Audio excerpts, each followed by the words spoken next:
देखिए I don't comment on stupid comments. I never did anything in the beginning also, and I don't like to acknowledge them. Sorry. 90 के दशक के सबसे मशहूर अभिनेता गोविंदा आज गुमनामी की जिंदगी जी रहे हैं और फिल्मी दुनिया की चकाचौंध से काफी दूर हो चुके हैं। दरअसल गोविंदा की इस मौजूदा हालात के पीछे सबसे बड़ी वजह है एक थप्पड़। जी हाँ दोस्तों, वो एक थप्पड़ ही था जहां से गोविंदा के करियर पर कालिख पोती गई। वो एक थप्पड़ ही था जिसके लिए गोविंदा को न सिर्फ माफी मांगनी पड़ी थी बल्कि 5 लाख रुपए भी चुकाने पड़े थे। बावजूद इसके गोविंदा अपना करियर नहीं बचा पाए और उनकी जिंदगी में ऐसा डाउनफॉल आया कि फिर कभी उन्हें अपने फिल्मी करियर में वापसी करने का मौका ही नहीं मिला। आखिर क्या है उस एक थप्पड़ का मामला और कैसे हो गया गोविंदा का करियर बर्बाद, आइए जानते हैं इस वीडियो में। एक बहुत ही मशहूर कहावत है, गुस्सा आए तो रुक जाएं और घमंड आए तो झुक जाएं। अक्सर लोग जब कामयाबी की बुलंदियों पर पहुंच जाते हैं तो घमंड उनके सर पर इस कदर चढ़कर बोलता है कि वो किसी की छोटी सी गलती पर भी काफी ज्यादा गुस्सा हो जाते हैं। ऐसे समय में वे लोग ना झुकते हैं ना रुकते हैं, जिसका परिणाम भी उन्हें भुगतना पड़ता है।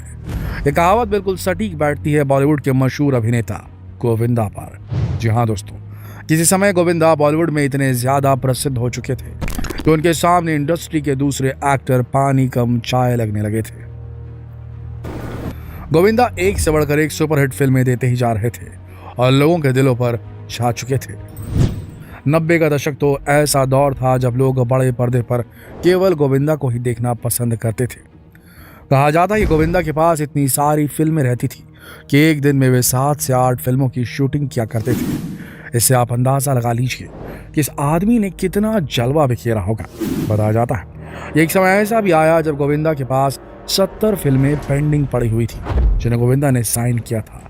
इतना ही नहीं, और भी कई सारे फिल्म डायरेक्टर लाइन लगाकर गोविंदा के सामने खड़े रहते थे कि वे उनकी फिल्मों को साइन कर दें, और गोविंदा के पास और ज़्यादा फिल्में करने के लिए समय ही नहीं होता था। लेकिन धीरे धीरे वक्त ने ऐसी करवट बदली कि आज गोविंदा के पास समय ही समय है और फिल्म एक भी नहीं। जी हाँ दोस्तों, अभिनेता गोविंदा ने कभी सोचा भी नहीं होगा कि उनकी ज़िंदगी में ऐसा भी समय आएगा जब कोई भी डायरेक्टर उनके साथ काम नहीं करना चाहेगा। लेकिन गोविंदा के फिल्मी करियर की बर्बादी के पीछे कुछ गोविंदा का ही हाथ था। जी हाँ, वही हाथ जिस हाथ से उन्होंने अपने एक चाहने वाले को थप्पड़ जड़ दिया था। दरअसल बात थी 16 जनवरी 2008 की। गोविंदा फिल्मिस्तान स्टूडियो में अपनी फिल्म मनी है तो हनी है की शूटिंग कर रहे थे।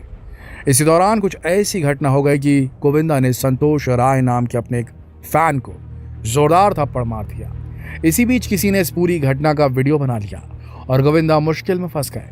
गोविंदा की मुश्किलें बढ़ाने का काम उस आदमी ने किया जिसे गोविंदा ने थप्पड़ मारा था। थप्पड़ पड़ने के बाद संतोष राय नाम का वो आदमी सीधे मुंबई हाई कोर्ट जा पहुंचा। भाई, अब जाहिर सी बात है, भारी भीड़ में अगर कोई मशहूर अभिनेता आपको सरेआम थप्पड़ मार दे तो आपकी कितनी बड़ी बेइज्जती होगी। ऐसे में आप भी बदला लेने की तो सोचेंगे। ऐसे कुछ संतोष राय नाम के उस आदमी ने भी किया। मुंबई हाई कोर्ट में लगभग 5 साल तक सुनवाई चलने के बाद 2013 में हाई कोर्ट ने संतोष राय से कहा कि गोविंदा के खिलाफ संतोष राय के पास पुख्ता सबूत नहीं है, इसलिए उनकी याचिका खारिज की जाती है। लेकिन संतोष राय कहाँ चुप बैठने वाले थे। बस फिर क्या, बंदा चला गया सुप्रीम कोर्ट का दरवाजा खटखटाने। संतोष राय ने गोविंदा के खिलाफ सुप्रीम कोर्ट में केस दर्ज करवाया और काफी लंबे समय तक सुप्रीम कोर्ट में यह मामला चला। आखिरकार साल 2015 में संतोष राय को सुप्रीम कोर्ट से न्याय मिला। सुप्रीम कोर्ट ने उस वीडियो के आधार पर गोविंदा को दोषी पाया, जिसके बाद सुप्रीम कोर्ट ने पहले गोविंदा को संतोष राय से माफी मांगने के आदेश दिए। माफी मांगने के इस आदेश को लेकर संतोष राय बिल्कुल भी संतुष्ट नहीं थे। संतोष का कहना था कि वो फिल्मों में काम ढूंढने के लिए मुंबई आए थे और अपना करियर बनाना चाहते थे। ऐसे में गोविंदा के एक थप्पड़ से उनका पूरा करियर बर्बाद हो गया। इसलिए सुप्रीम कोर्ट से उन्होंने फिर अपील करते हुए कहा कि गोविंदा से उन्हें सिर्फ माफ़ी नहीं बल्कि मुआवजा भी चाहिए। जिसके बाद सुप्रीम कोर्ट ने गोविंदा को आदेश दिया कि वे संतोष राय से व्यक्तिगत रूप से मिलें और उन्हें 5 लाख रुपए का मुआवजा भी दिया। सुप्रीम कोर्ट से फटकार मिलने के बाद गोविंदा ने भी अपनी गलती को स्वीकार किया और संतोष राय से व्यक्तिगत रूप से मिलकर उनसे माफ़ी मांगी। गोविंदा की उस मुलाकात की कुछ तस्वीरें काफ़ी वायरल हुई थी, जिसे देखकर गोविंदा के चाहने वालों को भी थोड़ा दिलासा मिला। लेकिन गोविंदा नहीं जानते थे कि अब उनका बुरा समय शुरू हो चुका है। इस थप्पड़ कांड के बाद गोविंदा का करियर धीरे धीरे नीचे आता गया। किसी समय उनके पास जिन फिल्म डायरेक्टर्स की लाइन लगी रहती थी, अब गोविंदा को खुद होकर डायरेक्टर्स के दरवाजों पर भटकना पड़ रहा था। वैसे कहना ठीक नहीं होगा कि गोविंदा का करियर इस थप्पड़ कांड के बाद बर्बाद हुआ। गोविंदा के करियर की बर्बादी में एक किरदार राजनीति का भी था। जी हाँ दोस्तों, बता दें कि अपने फिल्मी करियर को उफान पर आता देख गोविंदा में कॉन्फिडेंस लेवल काफ़ी ज़्यादा इंक्रीज हो चुका था। वो बॉलीवुड में तो नंबर 1 के हीरो बन ही चुके थे, लेकिन पता नहीं क्यों इसी बीच उनके दिमाग में राजनीति का कीड़ा गुनगुनाने लगा। गोविंदा चाहते थे कि जैसे उन्होंने फिल्मों में नंबर 1 बन के दिखाया, वैसे ही वे राजनीति में भी नंबर 1 बन के दिखाएंगे। लेकिन शायद गोविंदा ने ये कहावत नहीं सुनी थी, जिसका काम उसी को साचे, दूजा करे तो ठेंगा बाजे। अगर ये कहावत गोविंदा अपने जहन में बैठा लेते तो शायद आज बॉलीवुड से उनकी छुट्टी नहीं हुई होती।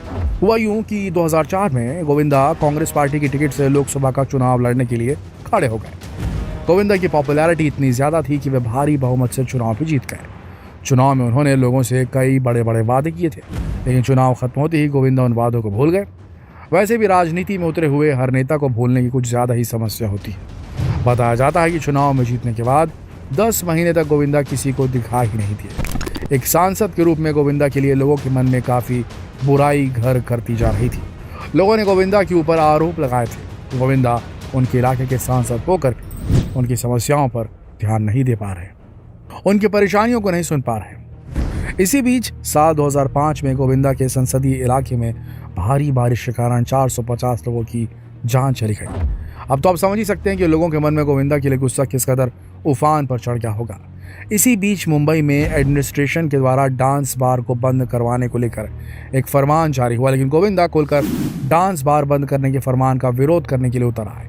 गोविंदा का ये रुख कुछ लोगों की आंखों में खटक रहा था। इतना ही नहीं, जब शक्ति कपूर किसी गलत काम को करते हुए पकड़े गए थे तो गोविंदा उनके भी समर्थन में खड़े हो गए थे।